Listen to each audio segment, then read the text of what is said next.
Good morning, everyone. Welcome to the Leaders in Sustainability Roundtable here at the ITP Media HQ. It's a really big pleasure for us at Construction Week and Oil and Gas Middle East to be hosting experts in the field of oil and gas and construction. So before we dive right into the conversations that we're having today, let's first hear a short introduction from each of the speakers here at the table, starting from Paul.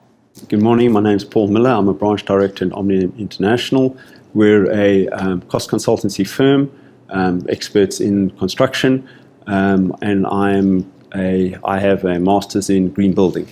Right, Ahmed? Thank you. I'm Ahmed Labeeb. I'm Sustainability Energy Manager, and I'm working for KO International Consultants. So COP28 and energy, it is my field. I am net zero specialist, and we are working on استدامة lead. So we will discuss it later on. He's the expert. My name is Sameh Muhtadi. I'm CEO of RAC Properties, one of the leading real estate development companies in Ras Al Khaimah. Throughout my career, I've worked in both real estate development and contracting, so I have a bit of exposure to both sides of the formula. Amazing, thank you. Gediz?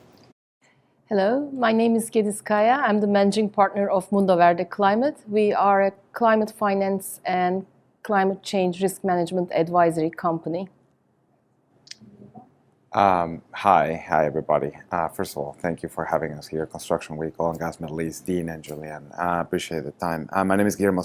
I run energy transition strategy and investments for Nabors, one of the largest land drilling company in the world. And by way of background, I'm an investment banker by trade, but primarily focused on M&A in energy. But over the last few years, we've been building our franchise around energy transition, our group of investments, not only corporate venture side, but also a series of public vehicles to affect our strategy. So Perfect. Look Thank forward you to so talking much. about this. Thank you so much for the lovely introduction. So I think there's a lot of conversation happening now with the COP only a few days away. It's the biggest event of the year in terms of sustainability.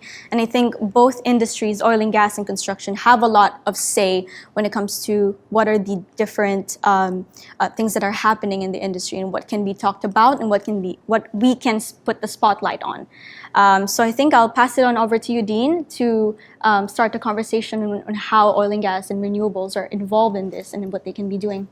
Thank you, Julianne. I'm Dean Mikkelsen. I'm the editor of Oil and Gas Middle East, and I want to thank you all for participating today. So let me begin with my general questions to Guillermo and Gediz.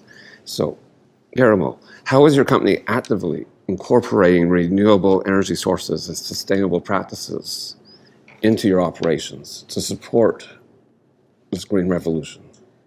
So first of all, it's fundamentally a matter of long-term survival and growth to spend capital, time, energy, and resources in figuring out not only ways to thoughtfully invest into those energy sources of the future, if you will, which we are doing by virtue of having two kind of capital structures focused on figuring out how to make some of those strategic investments. In addition, as you can imagine, we are spending enormous amount of time and effort internally to thinking about how to decarbonize the oil field, right? How do you hybridize our engines? How do you inject hydrogen into a diesel engine to increase its efficiency and reduce its emissions? How do you think about highline power connecting our rigs into the grid? How do you support some of those investments that we're making from a corporate venture standpoint to help them scale and grow? Because as we've developed this strategy, we are our corporate venture group is effectively focused on making some of those investments that we think are in that engineering risk point, getting close to scale up capacity. And how do we use who we are, our tools, our engineering capacity, our resources, our expertise, our people, our team, our automation, AI, robotics, manufacturing capacity. How do we use who we are today to enhance some of those investments over time, right? So that's my job, but that's also kind of what we are spending an enormous amount of effort and time into, because like I was saying earlier, over time, maybe not 10 years from now, I don't know if it's 10, 15, 20, 50 years, I don't know when it is, but it's a matter of survival, right? Ultimately, humanity needs too much energy distributed across more people, more land, faster, more mobile than any time before. And, this is core to who we are as an energy technology business, if that makes sense. That makes sense. Thank you. And Gediz, how do you encourage companies to go towards this energy transition with partnerships, or what other aspects can they work towards energy transition? So actually, Mundo Verde Climate takes an active role in mobilizing finance towards new climate mitigation technologies. And renewable energy has always been the usual suspect there. And as we call that low-hanging fruits, we had hydro, wind, and solar power technologies past 15 years. And as Mundo Verde, we have verified more than 50 million tons of emission reduction credits. And by certifying and trading them in different markets, we mobilize finance towards these technologies. And right now, of course, those technologies continue, especially in Africa. Most of those projects are still not bankable. They need the support of carbon finance, and we continue to do that. However, everywhere around the world, we need support of carbon finance towards new technologies, which are not really low-hanging fruits anymore. Hydrogen is one of them. And we need to certify more credits from these projects. We need to adopt new methodologies for developing carbon assets and mobilizing finance towards these new technologies. And of course, that's not it, because we have also the methane removal. Methane is a very strong greenhouse gas. It is almost 25 times stronger than carbon dioxide. And to reach the goals of Paris Agreement, we need to reduce the methane imminently and by 2030. So we are now focusing on biogas and landfill gas projects. We are also creating carbon assets from those projects and mobilizing finance towards methane removal technologies as well. As you both have a finance background, how do you move towards this carbon credit, encouraging companies to invest in it? The government, is a government push, or is it through the companies doing it themselves, individually in countries? How do we get this financing of energy transition happening? I'm happy to start. Look, it's hard, right? Unlike technology, software-driven technology, energy in scale, hardware deployment in scale requires that big first of a kind, that second of a kind, those type of things that are not precisely cheap. The feedback circle on technologies like this is also longer. It takes more capital to try things for the first time. That's a challenge, right? And that's why, to us, what's probably the most important, and this is part of why we're part of this, why we're hope the likes of Schlumberger, Baker Hughes, all of the participants in the traditional energy complex, if you will, and their ability to help scale some of these new technologies and ideas is because we need the support. All of these small ideas, all of these small companies, all of these great new technologies, they will need the support of the bigger guys that know how to do these things in scale. They can try projects and take some risk on it, right? Not everything is gonna work, but what I do know, though, is energy transition is large enough that almost anything we can throw at it, we should, to some extent. Yeah. And so that's my view, right? It's about bringing the strategic participants into the capital stack of those venture companies early on, and help them support so that financials can start actually investing over time and helping some of these things scale over time. If that makes sense to you, Dina. As Mundo Verde, we are very active in voluntary carbon markets and compliance markets, but the voluntary carbon markets have been growing very fast past 5 years, and it is very important to put a price on carbon so that we can mobilize finance towards these technologies.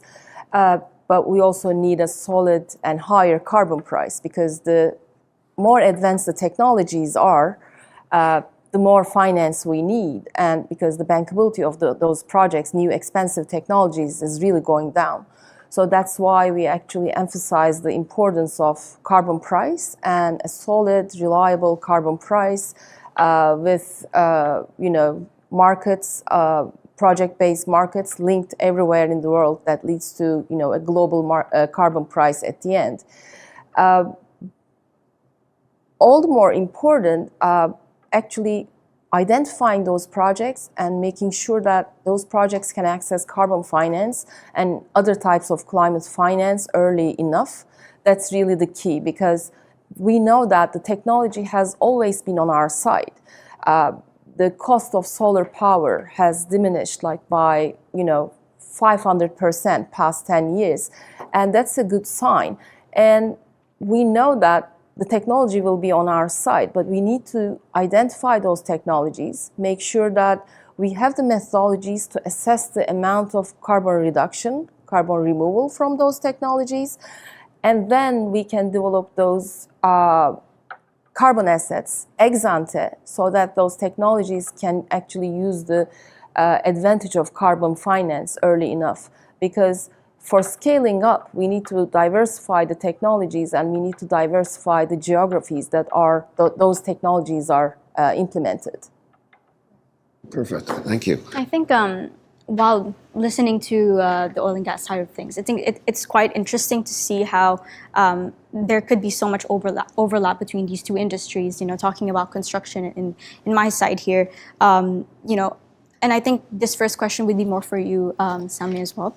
But as a developer in the region, in Ras Al Khaimah in particular, how do you foresee some of the goals and commitments of the COP kind of impacting the UAE construction sector? And is it in terms of carbon financing, as they've mentioned, or is there some other ways that we can do this? COP will provide the framework that's needed for the industry to become a lot more conscious of sustainability and a lot more caring about implementing measures that would help with sustainability and climate protection. We are, as an industry, we're responsible for 39% of the emissions worldwide. So whether it's production of cement or production of steel on the manufacturing end of things, that's a massive contributor. Our part as a developer is to identify what can we do on our end to assist with this journey, the COP journey and the objectives. And there's a lot to do. There's a lot of low-hanging fruit out there, the LEDs and the solar panels and so on. But there's, I think, a huge part of it is the culture itself within the organization. You need everybody to be aware of sustainability. We are the custodians in Ras Al Khaimah. We're the custodians of an amazing mangrove sanctuary. And we have flamingos year-round, and we have turtles within our development area. So we have to break it up into smaller segments, and everybody needs to understand how can we contribute, how can we achieve our long-term objectives. So the culture is important. Assessing where we are, benchmarking ourselves to the rest of the industry. So we do that anyway because we're a publicly traded company. We have to report to ADX on an annual basis our sustainability measures. But we've also employed an initiative with S&P that helps us benchmark where we are. Where are we today? Where do we need to get to at the end of the year? Then we need to implement all of these things in our designs. We need to... The most tricky thing for us, I think, is the measurement of the carbon cost. I'm not sure. This is a tricky matter. So, any help that can come in that direction. I believe that's common across all industries. Sorry? How do we measure? I believe that's common across all industries. How do we measure that carbon? Yes. How do we measure how much we've captured? How do we measure how much we've produced? I think the good thing is now that technology is moving towards a specific direction, we are able to kind of assess and find ways in order to make it as accurate as we can. Obviously, we're not getting to the details as of yet, but I think it will get there. And I think with the COP's team this year being all about action rather than just knowing, it's all about action now. I think that would be a great way for people like consultants as well to come into play and to assess how developers or how other industries are kind of using and how they can utilize. So I guess my next question is to you, Ahmed. As a consultant in KEO, what is being done, and do you think what should be done in the region right now to be able to hit those goals that COP has set? Thanks a lot for this question. Like now, we as a consultant now, we have two perspectives. One, as a corporate itself, so what are our emissions, and we need to reduce our emissions. And in order to achieve our goals, we had our own commitment with the Ministry of Climate Change to reduce our emissions by 35% by 2030. So we as a company itself, we try to reduce our emissions and we commit to reduce this. On the other hand, as a designers, like now, if we have like new building or new infrastructure and we need to design, we need always to balance between the demand and the supply. Now, the other side of the table, like they are speaking about supply, but regarding the demand, do I need really to emit all of this like carbon, like CO2 emissions or like GHG emissions, or I can reduce it? So this is first step that we need to focus on retrofitting, how we can optimize our buildings, how we can increase the efficiency of our buildings until we can see that we cannot offset more or we cannot retrofit more, because otherwise it will impact the business or the operation or even comfort. So this is completely understandable. And then we start to focus on the renewable energy. We try to get more and more renewable energy, and then we start to focus on the carbon credits, or let's focus on the renewable energy certificates and etc. I don't think like we shouldn't start with the certificates, but on the other hand, we need to focus or to have everything in parallel to reduce our emissions. Second, regarding awareness, and this is what we do right now. We need to talk more and more, because when we talk, like we educate ourselves, we educate even our clients, we educate everyone, because maybe this is my area of experience. I know what is scope 1, scope 2, scope 3, but some people, they don't know what is scope 1, what is direct emission, what's indirect emissions, etc. So we need to increase the awareness, and then the emissions will reduce. Even if it will reduce by 1%, 2%, this is more than enough, but at least let's do this. Finally, let's agree, like finally we want profit. We want to construct because like we need to make, like we have our own profits, companies, etc. This is completely understandable. I'm not against this. So when we try to construct, let's focus a lot how we can think like after 5 years, after 10 years. When we retrofit this building, it will be applicable. So when let's say if I want to consider system, and this system maybe it is expensive, the technology, it will not be available, but at least let's try to have the infrastructure. Then after 5 years, 10 years, the client, when we want to retrofit their own building, it will be easy. Because sometimes we want to retrofit and we see the opportunity, but we cannot implement, because due to like different reasons. So we as a designers, we try to make sure that our building can be retrofitted after 5 years. And this is always in my head, like when I design building regarding energy, etc. Yes, I try to reduce my emissions now, but after 5 years or 10 years, I make it easy for whoever will come after me and to try to optimize the buildings itself. Yeah, I think essentially the whole idea is to future-proof cities and to future-proof buildings. It is all like, as we discussed right now, like we are not enemies, and we are not trying to catch opportunity. Like let's all of us talk together, because if tomorrow we say we don't want oil and gas, we will shut off everything. We will not have electricity. Like let's be realistic here. And if we say we will have renewable energy, then after 5-10 years we will have issue with the waste. Like all of these panels, we will need to later on. Then we will have issue with the electronic waste. So it is more about like discussions and carbon counting. Exactly, collaboration and like transparency. We talk, we try to find solutions and to move forward. Right, of course. Paul, this is a question for you specifically, since we've started talking about future-proofing and finding a middle ground. But how do you think you can, as someone from Omnium who addresses client needs, what are some of the challenges that you face on a daily, to explain the idea of green building and sustainability to your clients? Often challenges come in the way of value engineering. All clients want to value engineer, and value engineering has become a very bad term, I believe. It's normally taking money out of a building. And value engineering can mean putting value back into a building. designing for the future, designing for modular construction that can be reused. You can take it apart.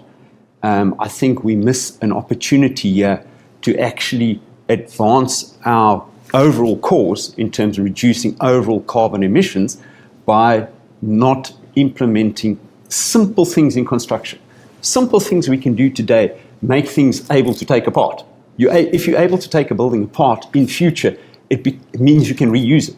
It means you can take walls down, reuse them, reuse your stacks, reuse everything in the building, which we don't value engineer. We're not putting value back into the building today. We're taking value out. We're also focusing on things you were asking about measurement of carbon. There is, the International Construction Measurement Standard exists. Number 3 has just been published, which in theory, we haven't done it yet, but in theory you should be able to take it, list all your materials and come up with your carbon cost at the end of the day. And we believe, and in Omnium we're investing heavily in it, to ensure that at some stage we can offer that as we give a cost for a building, we give your carbon emission for the same building. And then that'll make it easier for us to value engineer this building going forward. So we can put the value back in where we need to, because we know in future if we change something, that material, which happens a lot today, it's the waste. It's the waste. Construction, it's about the waste, 40%. 40%. We contribute 40% of the entire world's greenhouse gas. And we're not careful enough with what we do, because we knock down a building and we throw away half the stuff. Instead of designing so that we can take that window, take that door, take that floor. The floor is not a great example, but take the components out and we reuse them. Reuse them somewhere else. Then the carbon's not gone. It's not in a landfill. It's in a new building for people going forward to be the next generation. You know, we can't also be short-sighted about today making decisions to save money and time today, or even to save carbon today, when we know exactly as Ahmed was saying, we save money today or carbon today, but in 10 years' time we have to re-expend that same carbon to redo the building. Whereas if you design it as KEO wants to, you can just retrofit the building. You don't have to redo the building. That's a really good point right there. From your side, how does it kind of like fit in with the renewable energies, I guess? In my mind, and maybe I think about this wrong, so a few things about what we just talked about, right? On the one hand, awareness is huge. We feel it in the same way, right? To us, for instance, we think about renewable energy, and everybody's like, let's put a lot of solar panels and create utility scale PV. Well, that's been the petard that's hoisting us recently, right? To some extent, now we need an inordinate amount of lithium. Where are we going to get that from? And if you don't want lithium to explode, you need to add cobalt to it, where does that come from? Supply chain is a big part, and being conscious of the supply chains that we are creating by what we're doing is important, right? And that's where you have to be thinking ahead of time. To some extent, a lot of these energy transition technologies are democratizing in a way, right? Anybody with an idea can actually come up with a new way of doing something. And this is why you have such a growing venture kind of environment in the US, coming up with new technologies, new ideas here, everywhere in the world, frankly. But the key is, to some extent, awareness and not having central decision making or governments, if you will, picking winners and losers, right? You gotta put yourself in a position where you let some of these things grow and foster without the burdens of having to be big to get, because otherwise you're just getting to the same point. I think the measurement side is super interesting. I was just in the Dubai Air Show, and all airlines were talking about, we're not exactly sure how to calculate this stuff, right? Everybody has the same issue. We've made investments into emissions measuring platforms because we feel in the oil field we're in the same spot. We don't know what's out there, we don't know what's out there. We don't know how to calculate its removal. We don't know where to go from here. That's an issue. And it's an issue when you have a system of whack-a-mole. Like, it's continue, you kill one problem, but you're opening more, and that's concerning, right? So to your point, I think it takes a lot of us to have these discussions, right? Because you all sometimes don't see the supply side of things, of how this is getting created, how this energy is coming together, what are the things that we're doing. Why does geothermal make sense, right? To us, like we've made pretty significant investment in geothermal energy. To us, the sun is 96 million miles away. We have basically unlimited energy, 6 miles deep. We just need to figure out how to get there efficiently and practically, right? How do we change the way we store energy to avoid the supply issues around mining and lithium and all of that comes attached to it? What are potential solutions? How do we reduce the need for storage, right? Maybe it's not by using only wind and PV. Maybe there's other things we can add to the mix. How do we think about synthetic fuels, e-fuels, e-SAF, hydrogen? What can we be doing on our side to be helpful as you all think about how do you build? How do you construct this new society, right? To some extent, we are growing massively. Humanity is growing, we're growing, Middle East is growing. That's why we're all here, right? There's a lot of potential opportunity there, but there's a lot of energy need, which comes attached to a lot of potential carbon and methane and all sorts of NOx. How do we work together to solve the problem, right? Yes. Of course, regardless of the industry, renewable energy matters. It's our best bet right now. The demand for energy is growing, and we have the resources. We just need to know how actually we can use these resources more efficiently. So I understand the scarcity of the resources, but you know what they say, necessity is the mother of all inventions, and we will figure it out.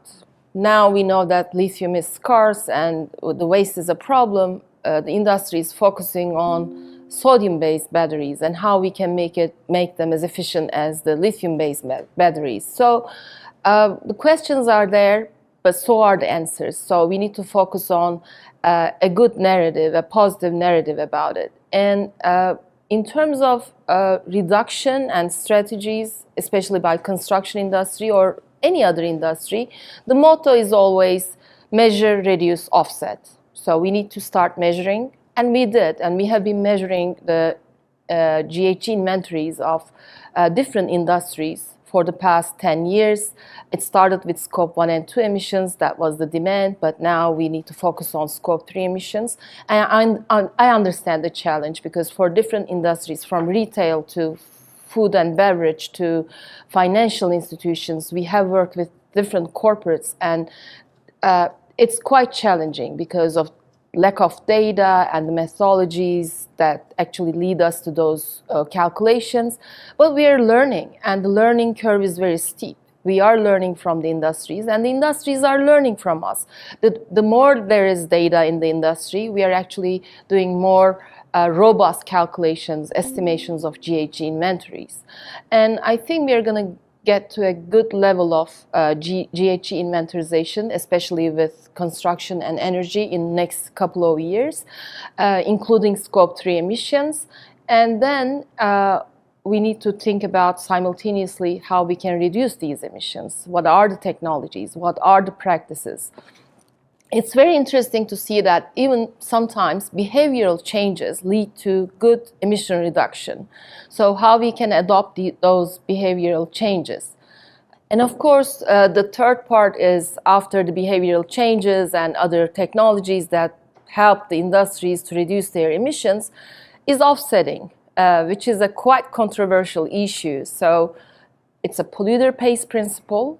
Does it mean that it gives the polluter to pollute as much as they can? No, that's not the thing. The principle is that reduce as much as you can, but then there will always be residual emissions.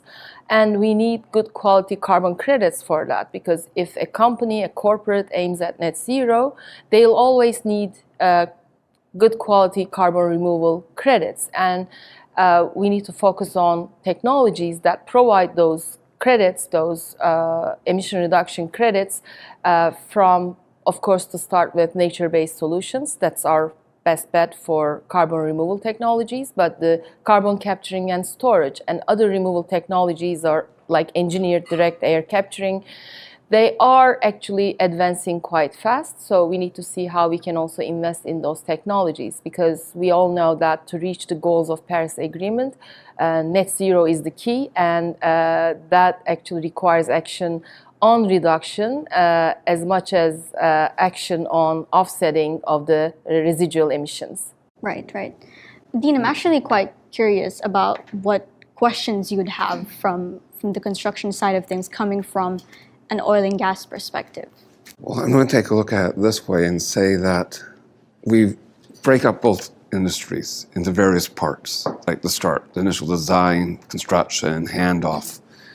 All industries don't look long-term. We're always oil and gas does a little bit more long-term thinking, especially on the exploration side of the business. But in construction, we're looking short-term handoff, get new management in to manage the whole building complex. Then the building's forgotten about and run over years and years and years. And then all of a sudden, we have to retrofit the building. The original building contractor is no longer there. What happens? How do we change our mentality, our financing of projects, rather than thinking short-term, like we need to get this return on investment in 5 years, think of it long-term. Let's put in oil and gas, let's put in more investment in upfront, knowing that over 20 years, 25 years, we get this. Could we not do the same also in construction? Invest more into what we're doing with solar power or with renewables and look at the long-term return.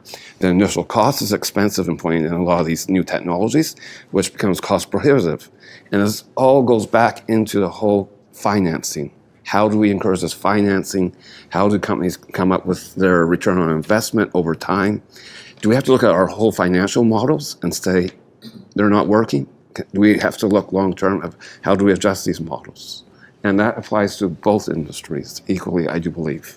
For sure, in our field where you're talking about long-term, it's assets that we would hold. So something like hospitality, where when we build a hotel or we're building to lease versus sell, there's different dynamics. With the hospitality, for example, we're seeing more and more sustainability ratings. So even if when you book, you look at the sustainability, is it a 2-star or a 3-star sustainable property? We're making sure that in our future designs, we design to LEED standards, sustainable standards on the hospitality front, efficiencies in utilization of water, more efficient components, electromechanical components. So this is important. There's a lot to do. There are small measures, but small measures do add up, and we have to take it into account from start to end, the entire cycle, design, the actual construction, and then the operation and maintenance of the facilities. And then possible retrofitting or absolutely shutting down the building totally and rebuilding. Yeah. I have a question. I'm sorry. You can only get a building to be self-sustainable and renewable. Is the industry, and this is just I'm just ignorant about this, is the industry working to potentially also extend that renewability or sustainability of a building into the grid or the municipality? Meaning, there may be technologies or ideas where a building can only get to zero, right? But to the extent that there is excess capacity of sustainability, put in a, I guess, philosophical way, it be transferred into the broader good. So what you're saying, let's take the geothermal side or the solar power side. Okay, you have this excess energy generated. Can you feed that back into the grid? Not yet. Can we do that? But it's done. It's done. It's been done elsewhere. Exists. The technology does absolutely. exist. And it's a great idea. So does this push to do that? Does that come from the government level, or does that come from industry taking it on themselves? It has to be collaborative. We have to work very closely with the regulators, with the government, with the power companies, with the utility providers. So there's a lot of work that's required by everyone. We don't produce that much energy that we can put back as real estate, but potentially I'm sure there's other industries that would. regarding the idea of net metering, yes, it is applicable and it is happening.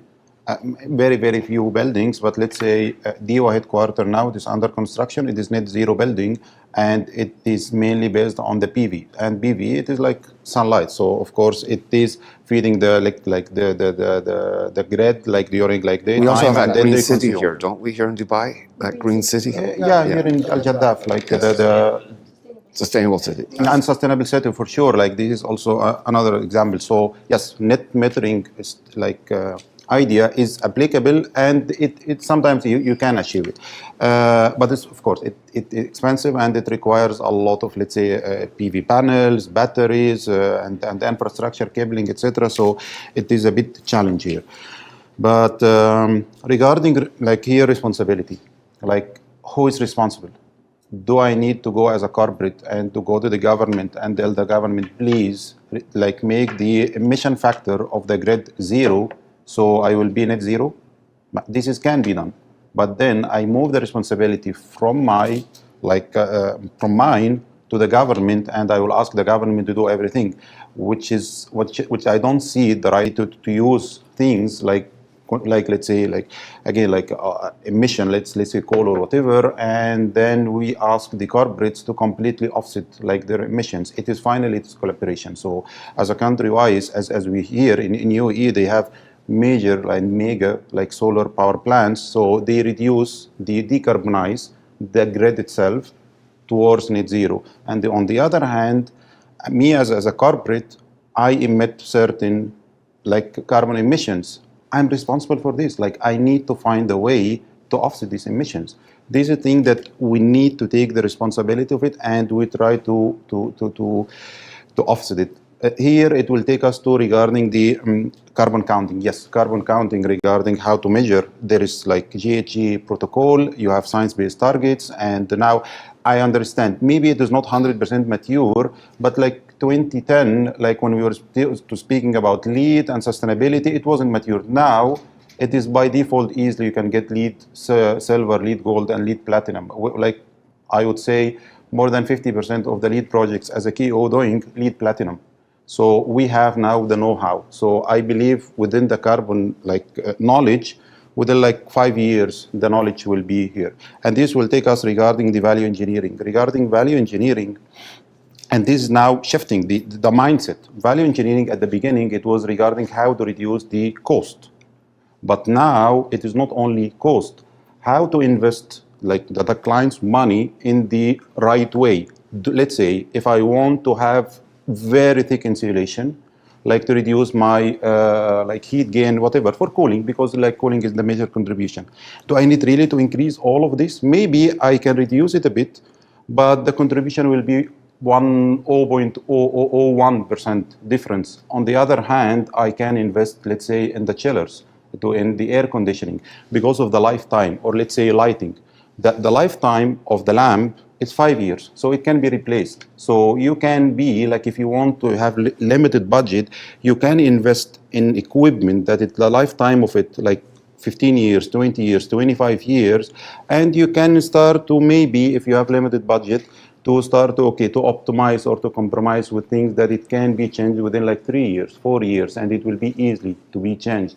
So I don't want always like to say, no, we want this, we want this. It is more as a collaboration with value engineering, because we have this a lot with our clients and with the cost consultants. We start to give them parametric analysis. We give them, let's say, 10 options regarding all insulation of the building, regarding all of the HVAC system. And they start to tell them, this is the advantage, the disadvantages, and we recommend X, Y, Z, and we start to see what is the right solution. It is finally whole building simulation.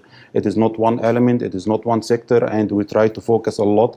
It is not by book. Each building has its own signature and its own like function or operation, and we need to think how to reduce the overall emissions within the limitation that we have. So what you're talking about almost is kind of like a digital twin of the building being built, and that calls into play as well with safe fuels, engines, and stuff like that within the oil and gas industry. The digital twin idea of basically modeling what's going on, the flow, the temperatures, the emissions, same happens in the construction industry. Yeah, I think more and we more. always talk about, tackling the problems at the beginning, at the very beginning, and I think that's exactly what value engineering is about. So I want to hear your thoughts about this, Paul. What do you think about, starting at the very core of it and just... Well, I think an important point that was raised earlier, it depends on what the client is doing with the building. If you're holding it, it becomes a completely different set of requirements to when you actually selling it on. And I think it's that gap that needs to be reduced. I think there needs to be some sort of step in where if it's been sold on, it should meet similar requirements to if you're holding the building. It doesn't exist in general in the world at the moment. There's no correlation between if you're holding it or if you're selling it. And I think in doing that, you then bring into play you value engineering for the future. You're engineering the building for the future. You're not engineering it to pass it on to somebody else because you bring up the chillers. You can put in a chiller that's going to last you 10 years. You can put in a chiller that's going to last you 25 years. Which is best for the building? Do you take a shortcut earlier on, or do you do it long term? Do you put in the photovoltaic panels? Because at the end of the day, that's long term. You're not, as a developer, necessarily going to recoup that cost immediately, but your tenants are. And it's also about social change, because I know, stepping away a bit from construction, if you convince and if you put the message out there properly, people will pay more for something they know it's going to save them money and time. I think it's that inevitable. Yes, it's that education. You've got to educate people and say, well, today you're going to pay. Rapper launching a new property and you're going to pay an extra 5-10% for it. But we can demonstrate, proven, that we're going to save you 20% off your bills per month for the next 20 years. Oh, you'll buy that, I'll buy that, any of us will buy that. So it's part of that as well, the message that we need to get through. And then we can build these buildings for the future. We can build it with the best technologies available, photovoltaic, energy reduction, because it has to go hand in hand. I mean, we need the oil in the ground. There's no getting away from it. We have to use it. No, otherwise we're going to end up back in the dark age. Right now, today, we need to. But then it's everything together. And it's about taking all of our abilities, putting it together and coming up with the best solution, the best value engineered solution for the future, for that building, taking everything into account and scenario planning it. Scenario planning, saying, well, in 20 years' time, let's sit today and say, what's that building going to be like in 20 years' time? We often look, well, what's the building going to be like in 10 years' time? What's the building going to be like in 20 years' time? Where's our energy going to come from? Can we reduce the energy consumption in the building in future if we have to? Look, there's already been massive steps. I mean, we've got similar buildings that have gone from 30 megawatt to 20 megawatt. Same building, 10 years apart. One's using 20 megawatt, the previous used 30 megawatt. So it's a massive change already. So it is happening. It's very interesting because now with some of our designs, AI technology is being used, and it's just the simple orientation of buildings, the size of glass, etc. It gives us what is the most efficient unit. Comparing the differences, and we've got the tools. Like I said, there's a lot to do. It's just awareness and education. Is it awareness? How do you get your organizations to think about trying new things, piloting new things, knowing that sometimes I don't want to get in trouble with the boss? If I try something new, it's going to take 5 years to know if it worked, if it actually produced positive change, and I know that I have a budget to hit this. How do you marry those two? You see what I'm saying? I feel like a lot of times we put our organizations in a situation where it's a lose-lose proposition. If it goes well, I don't get the benefit of it. If it goes bad, I'm the first one that people... How do you allow people to take a little bit of risk and try new things out? Well, I think there's a famous CEO who recently made a comment that you've got to let people make mistakes. You actually have to let them and be safe in making mistakes, because unless you're making mistakes, unless you're trying new things, you're not going to make mistakes. If you're doing it by the book all the time, and you've got to encourage your whole organization to look at bringing up new ideas. Take it to the CEO. Take him the new ideas, and there needs to be a forum, though, to allow that to happen, because you don't want people knocking on your door every 5 minutes. No, but you need to encourage everybody, right down from the guy who's responsible to making sure everybody has a bottle of water on their table, and a new idea he might have, all the way up to your lead designers, your consultants you're paying to come with ideas that you don't want to see what's been done for the last 100 years in our industry. You want to see something new. But it has to be a top-down and a bottoms-up approach. It's not a matter of bottoms-up people coming in with ideas. I think as leadership, we're responsible for also sending that message out. We need ideas, we need initiatives, examine this, examine that, and setting the right examples for everybody. I actually would like to spotlight on what both Ahmed and Paul said. Regarding the reduction, in terms of scope 2 emissions, there is a good chance for the building sector, the construction industry, to invest in renewables, both on site. You can have your own rooftop panels, but also there are good examples of companies, especially industrial buildings, investing in solar panels or other renewable energy on a totally different site. If the regulator and the grid allows, you can easily sign offtake agreements. You can even take part in the capital investment of those investments and use the power from there. You don't really need to be connected to that grid source directly, but if the grid allows, you can have your own offtake agreement and still reduce your emissions. And you can also do that with carbon credits, because you can also buy renewable energy credits and reduce your scope 2 emissions. But I think the real trick with the construction business is the scope 3 emissions, because that's cement and steel, both very carbon intensive products. How are you going to convince your vendors, your suppliers, to actually produce less carbon intensive products? That's really the key, because if you inventorize your emissions, you're going to see that the majority of the emissions will come from scope 3 emissions. And it's all about collaborating with your suppliers and making them part of the game, and making sure that they understand your goal in net zero is very important. And actually, it will be a distinctive matter in choosing the suppliers in very near future. And what Paul said in terms of like this narrative, like how you can adopt as a company this policy, the cost of reduction, decarbonization will always be there. And it's also, a matter of decision making. The economies, we know the global economy in what shape it is. Of course, it's a very critical matter. But I think we can flip the coin and change the narrative and focus on the value and the opportunity of decarbonization rather than the cost and risk. So there is good opportunity, because there is good opportunity if you generate carbon credits. There is good opportunity if you actually commit to net zero and diversify your source of financing, because a lot of financial institutions and source of financing will come through green financing. And if you can access that finance by adopting this new narrative of net zero, decarbonizing, and being the key player in climate action, I think it can convince even the key decision makers who are cost sensitive in a company. Absolutely.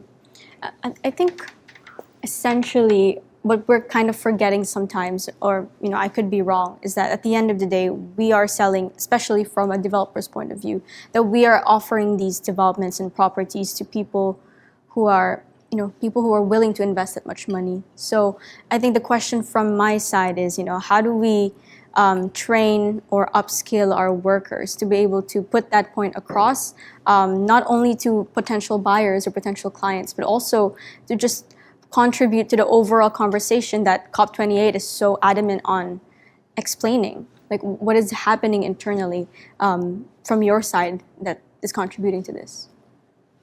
So one of the things that's ironic is there is no measure of energy efficiencies of units in the UAE, and it's such a simple matter. So one of the initiatives we're taking now, if you buy a unit in Europe, if you buy a unit in the US, there's that grid of red, green, orange. So we don't have a similar measure here. So we're taking the initiative of actually developing that for our properties that we're selling. It tells the buyer, the investor, that this is how much your energy is going to cost you. So that educational element is very important. I think that's one important contribution. It's very simple, but I think it gets It's the a point simple across. way of doing it. I'm surprised nobody's done it yet, but I think we will move very fast on that front. Yeah. I think key is education. Sorry? Key is education. Education. Education of everybody, from junior high, elementary, all the way through to adulthood, and even as we're buying and growing up, like looking at our cell phone, what energy is being used there, the whole process, the education process. And Gediz, you've worked on a lot on the education side of it. Yes, I mean, being in this business for so many years, especially starting like when there was not really much awareness from many industries in like why we need to reduce our emissions and why the climate goals really matter, we had to collaborate and transfer knowledge and make sure that our solution partners and our stakeholders were in good understanding of these matters. And I think we reached to a good level right now. All industries, all the people we are collaborating with in different industries or in regulators, governments, public offices, they know that we need to reach the goals of Paris Agreement. It is important, and it's actually, where do we want to live? That's the question. Do we want to live in a world where the temperature increase reached 4 degrees, the global economy shrank like by 40%, there is extreme weather events everywhere? Do we want to live there, or do we want to change the narrative to a low carbon economy and we cap the temperature increase hopefully by 1.5 degrees and we beat the climate change? So this is actually a choice right now. It's a very critical choice, and we need to be we all know where we need to be, on which side of this choice right now. And I think the question is, according to Climate Policy Initiative, actually the amount of financing needed to be mobilized towards climate mitigation technologies by 2030 is $4.3 trillion annually. That's the number, annually. And unfortunately, only 21% of that finance is mobilized right now. So there is elephant in the room. We all know that we need to take action. We need to reduce. We need to decarbonize as fast as possible. But the financing is not there. So how are we going to finance all these new technologies so we actually reach the goals of Paris Agreement? And of course, carbon pricing is the key. We need to put a price on carbon. What we need the cooperation and collaboration of key industries, and construction is one of them, because you are using the most carbon intensive products in the world. And if you can go back to your suppliers, your stakeholders, saying that this is the deal breaker. The deal breaker is that we need less intensive, carbon intensive, and even net zero products. And how are we going to do that possible? And if you can differentiate your demand going towards less carbon intensive products, that's going to be very, very important. And then there will be a price on carbon, and all the key players in the industry will be adopting low carbon technologies. Every corporation, I think, needs to budget for sustainability. I think that decision has to be made. So we're setting aside this much for sustainability. We're willing to pay a bit more to get a product that's less polluting, more efficient. I think that would be one of the starting points, the realization that this is our part of the financing component. And I think it's a matter of looking at business as usual. What is the long-term cost of that business as usual? We know that it's going to be extreme weather events. It's going to be, a hit on the global economy because of the dropping yields of agriculture and, all the catastrophes we hear. We all know that. So how are we going to reflect that on our business and compare it to business as usual, and then see what we can change in our business with the best available technologies, but also investing in new technologies and scaling up new technologies. So, which we call a pathway, right? It's a pathway towards 2030 and actually shows a company how much they can reduce with best available technologies. And there's a good potential for that. Guillermo, can you? Yeah, I mean, all I wanted to say, I mean, to some extent, right? You gotta choose. This energy transition is probably the largest reallocation of capital in human history. There's too much to decarbonize, too much energy, just by definition. It's gonna take 50 years or 100, I don't know how long it's gonna take. You gotta choose, you be part of it and lead in it, or you don't. You know, we can talk about climate. Yeah, of course, all of this matters, but fundamentally, organizationally, where do you want to be on which side? You need to have a stance at the end of the day. Correct. Yeah, and I think at COP itself, there's going to be a lot of questions that they have to answer, whether or not it's financing or technologies introduced into the industries. There's going to be a lot of different conversations, even tough conversations that have to happen. And I think coming from, even from a younger generation, we are aware, and there are a lot of conversations from not just the construction industry, the oil and gas industry, but fashion is there, retail, and every other aspect of the world is aware. But I think it's important that we're also engaged.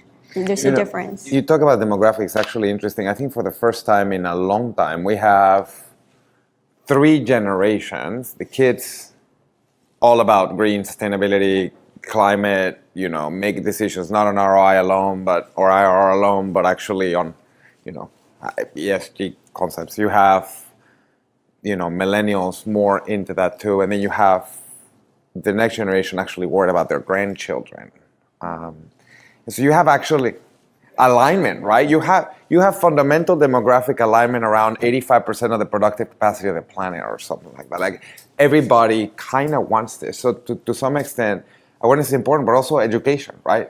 I know I care, I just don't know what to do about it. Yeah, if that makes sense. Exactly. Well, it's been a really interesting conversation so far, but let's go ask some personal questions to each of you to see what your point of view and take is. So, Gediz, with your experience in financing, climate financing, what do you see as new mechanisms coming down the road in the financing side? So addressing the need for scaling up and mobilizing more finance towards new technologies, of course, putting a price on carbon is like the key instrument right now. And we see that the carbon markets are expanding. There are more mechanisms around the world putting a price on carbon. The carbon tax came to the scene, so that also means putting a price on carbon. And we appreciate all these new mechanisms, either by compliance or voluntary. But we see new vehicles like green bonds and climate bonds, which is like one of the fastest growing green financing vehicle in the world. And actually, that's a good opportunity for construction industry as well. You can easily mobilize finance towards new green buildings or greening of your buildings through green bonds and climate bonds. So that's a very promising fixed income instrument right now. And in terms of other mechanisms, of course, scaling up and fulfilling the need for climate finance is going to take more action. And I think that will be also based on the financial institutions, because it's not only industries going net zero, FIs are going net zero as well, which means that they need to decarbonize all their Scope 3 emissions, which is their books, their loan books. And they will go and opt for investing in new green technologies. And if you can develop those green technologies as construction industry or oil and gas, the new sources of finance from financial institutions in project financing, recourse or non-recourse financing, you'll be eligible to access new financing as well. But to my understanding, and I think that's like every finance person in the world right now knows that, if you do not decarbonize, the chance of getting financing from any resource, any source in the world will be diminishing more and more because, as I said, the financial institutions are also opting for decarbonizing their emissions. So soon enough, they will be really diverting from emission-intensive technologies to green technologies. How do you find education comes into play? There's a lot of anti-carbon credit, anti-carbon tax coming from part of the West, especially in the oil and gas industry. Like they see it as a tax grab. Okay, the government just wants more tax, and we can't measure this. How do you find education will help in this? I mean, tax or pricing, carbon credit pricing, they've got both advantages and disadvantages. And I think we need to leave that discussion to macroeconomists because they are able to measure the efficiency of both tools and see what is really best for different economies.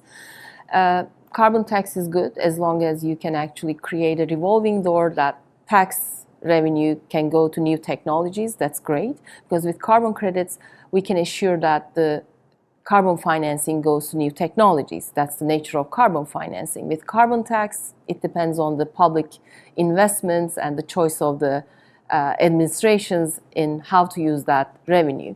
So it of course requires transparency and accountability. So that's one question. But in terms of debate, like if we need to put a price on carbon, I don't know how we can solve the climate problem without putting a price on carbon. It's actually just a basic economic theory.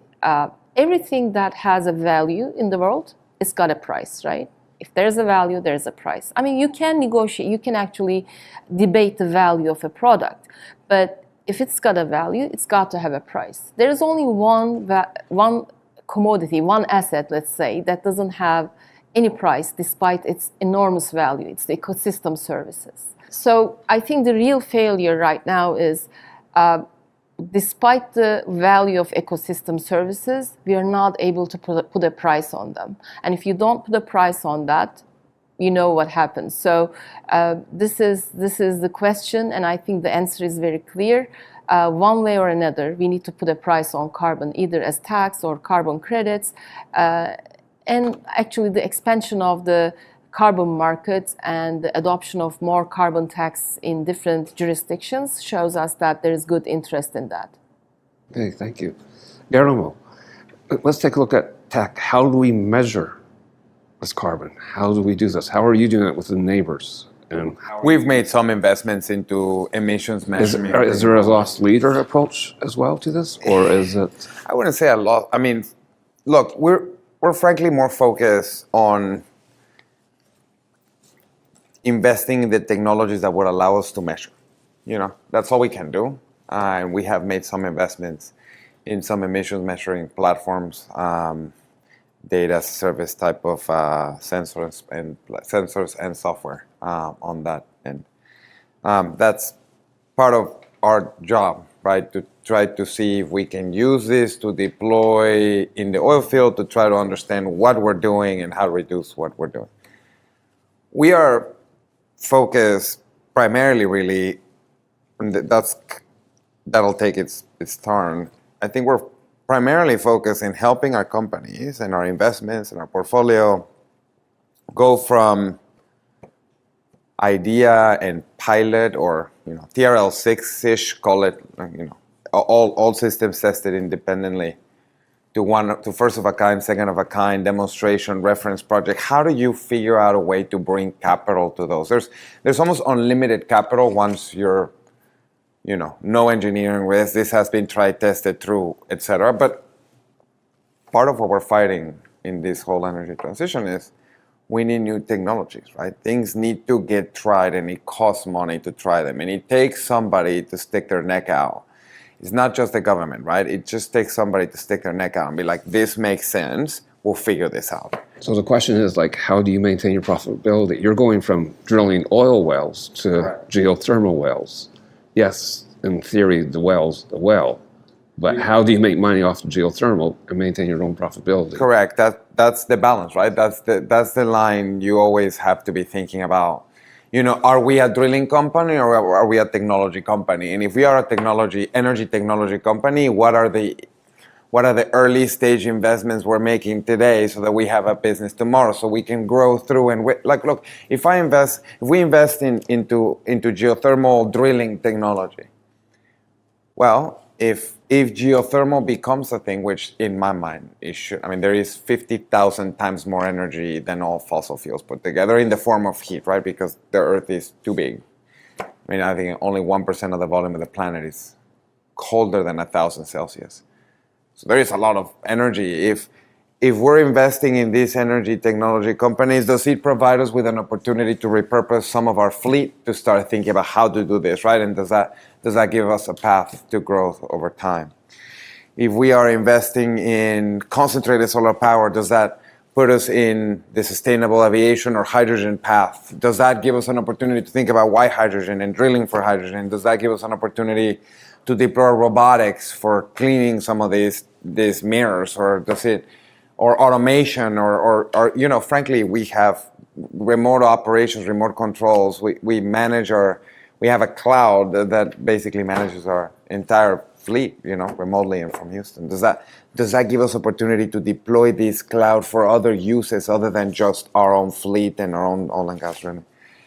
That's the balance we gotta play. And to your point, it's long term, right? You gotta put the money now. You gotta think about investing some of this hard-earned money. And that hard-earned money can be invested in smaller companies and Correct. mergers, and looking at the cloud, going more towards the tech side of it. Absolutely. That's the way you see Nabors growing. Correct. Into this energy transition. Correct. That's exactly the way. That's the approach we've taken. Our job is not to screw it up, right? Not to choose wrong. Hopefully we don't.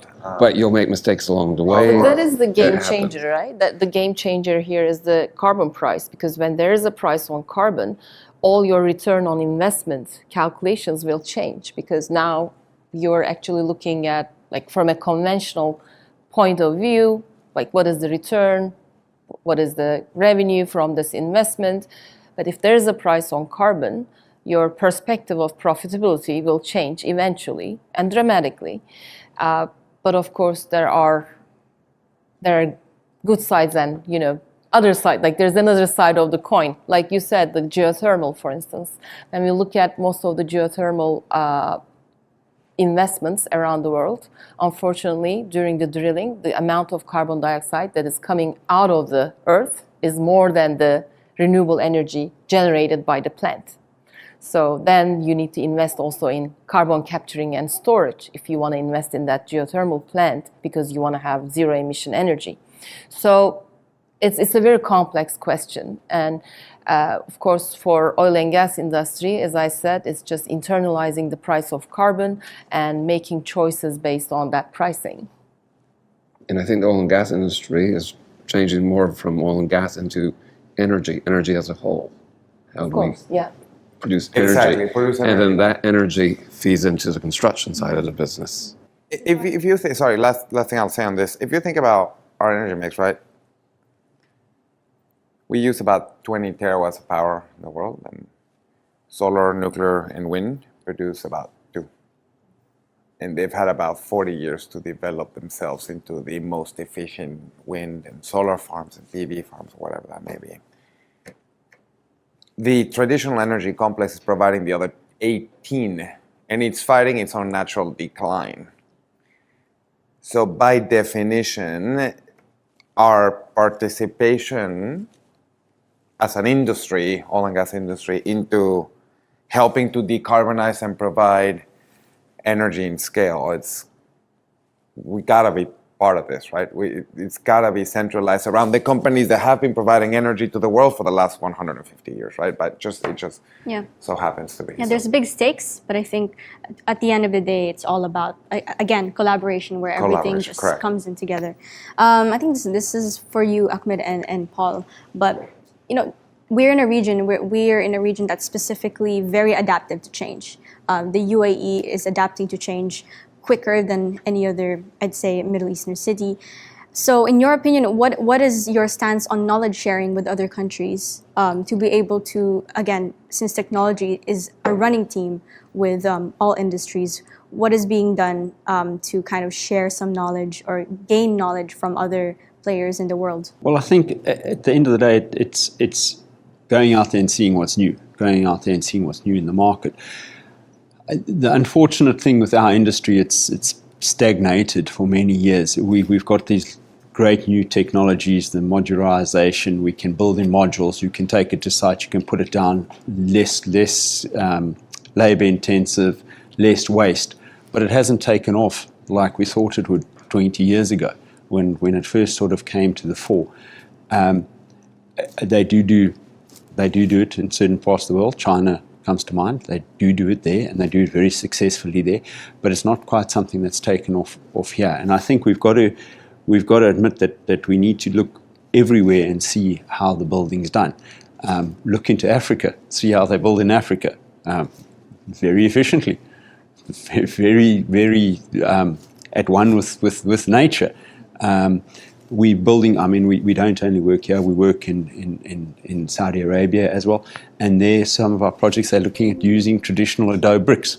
So it's using all of that. Oh, they really are. They're going to use adobe clay bricks. It's a clay brick. It's very efficient. It comes from the earth. It's easy to make. You can actually make it without the power that you need to go and produce cement. So you don't have that cement cost. Whether it's right for a city like Dubai, where there aren't big clay deposits, it's not right. You have to look at different things. You have to take what suits the country and then implement it in that country. What Dubai can offer, what the UAE can offer is we have lived here in this harsh climate for hundreds of years. The technologies here are suited for the climate that we think is coming. Okay, so desalination. I mean, countries shouldn't have a water shortage problem. We can desalinate. We've got the sea. We can desalinate from it. It's all of our water here. Well, 90. I'm not quite sure. There's like 99% comes from desalination. We're doing it for how many years? It truly, the UAE and the other Middle Eastern countries can be an example of how you can use technology to make sure human habitation is possible in a very harsh environment. And I think it's also that feeding of the knowledge back to the world that's so important as well. You know, we can do it. You can. We've developed the conditioned environment that we can live here, completely opposite to Europe. Here we have a heat problem. Europe has a cold problem. Here we've learned how, and it does get more and more efficient. I mean, there's it's imparting that information between the countries, between the knowledge, between the officers even. Because certain things can translate, certain things can't translate across the from one climate to another.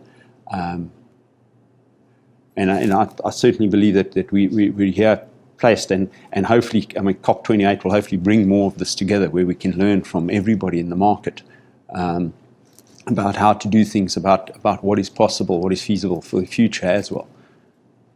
Interesting. I think at the end of the day, we also have to look at how we can also, you've mentioned it, how we can bring back and give back knowledge to the rest of the world. I think the next question for you, Ahmed, is about, since I know KEO also focuses on design, what can be done on that front to be able to collaborate with, let's say, developers to kind of make a connected city, a walkable city, which I know the UAE has been trying to create for the longest time. What is being done? What do you think needs to be talked about at the COP? Thanks a lot for this question. Now, as a KEO or as a consultant, we try to break down things. So we try to understand, we have sustainability and we have energy. And regarding sustainability, what are the pillars, and let's say resilience, like comfort and like nice areas to walk and to feel comfortable as a human being. So this is something we discuss it. So when we develop any infrastructure, we always, even from my side, with my team, we try to do outdoor comfort condition, how to provide shading, how to provide trees, etc. So we can provide, not here, I'm not speaking about energy, but more about comfort and to enjoy living in the city itself. And sustainability doesn't have to be Exactly, and to be smart city. Look, smart city is always like regarding like monitoring, controlling, and regarding data. So when you are measuring anything and you have the capability to keep this measurement, you will have trends. And once you will have trend, you will start to correlate between the behavior of whatever, let's say, energy consumption and the other variables. And then you will start to say, if I change the 1, 2, 3, maybe I will reduce. So this F condition, and this F condition, it comes with the AI and it comes with energy modeling and digital twin, etc. So this is something we are working on it a lot in order to improve the operation, because finally you can have the, let's say, best car, but if you are not using it correctly, then you will still consume, even if it is very efficient car. It is amazing. So it is always regarding data, how to utilize data in order to design and in order to operate the facility correctly. On the other hand, regarding the energy or carbon, we have two elements here regarding construction: embedded carbon and operational carbon. So regarding embedded carbon, we need, for each and every material, we need to know what is the embedded carbon here and how to reduce it. So when we go to the client to tell them, okay, in order to construct this, let's say for cement, you have like type 1, type 2, type 3, and each one of them has this carbon tag. So, and we start here the element of the NGOs, or similar to Green Building Council regarding authorities. We have Istidama in Abu Dhabi, we have Green Building here, authorities in Dubai municipality, and to start to tell them the authority saying X.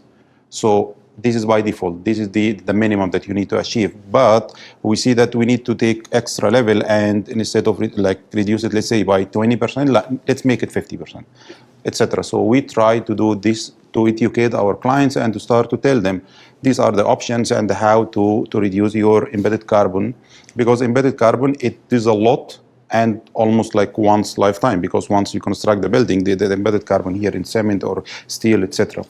And then regarding operational carbon, as I mentioned before, how to design the building efficiently, like how to, for each and every element, like when you do the end use analysis, when you check your carbon emissions from lighting, from cooling, from each and every element, what are the options, and always to give option 1, option 2, option 3, and these are the advantages, disadvantages, and how to be implemented. Even if it will not be implemented now, we need to keep in our mind there is decarbonization plan, as it mentioned. Maybe after 5 years, 10 years, this will be implemented because the building will be under operation, and there is budget for this. So we need to consider this, and this will take us to the policies and the operation and maintenance manuals. It is not just like huge documents in the facility management, like manager or the team, and no one is looking to it. We need always to take these documents and to make it live, and the people really to use this in order to reduce their operational carbon. So once we reduce both of them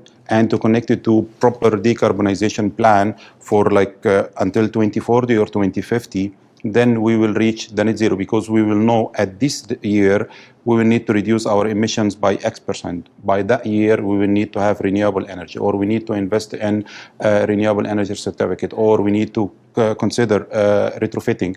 And we have low-hanging fruit like energy conservation measures, that the payback, to have the full picture from the design, not after we complete the design and everything and building under operation, and then we get like surprised. Oh, we need really to reduce like it cannot be like this. Yeah, look, I think we have a unique advantage in the UAE that the government is quite very supportive with the year of sustainability happening throughout 2023 and closing the year with COP. I think we're in a good position. To add here quickly, like just in 1 minute, like regarding Istidama, let's say Istidama, this is the green certification in Abu Dhabi. I would say more than 70% of projects with GEO, it is Istidama Pearl 3, and this is like very good in like rating. Even sometimes it like our contract, our requirements is still like Pearl 1 or Pearl 2, and from our side we uplifting without any additional cost just to improve it. And sometimes even from energy point of view, we try to implement certain measures. It is not only driven by the authority requirements, but really vision. Like we have, like we feel the responsibility regarding LEED, and this is under Green Building US like Green Building Council, and I would say more than 50% of the project we have is LEED Platinum, and good portion of it is it's net zero. So it is completely 100% zero emissions.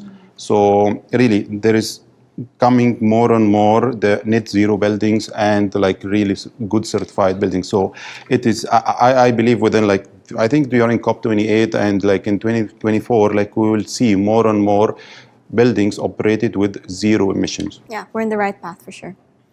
Sameh, so as you know, the biggest developer in Ras Al Khaimah is positioned in a way where it is a hub now for tourists. Even coming from Dubai or Abu Dhabi, I think Ras Al Khaimah is becoming more of a hub for different people internationally and locally.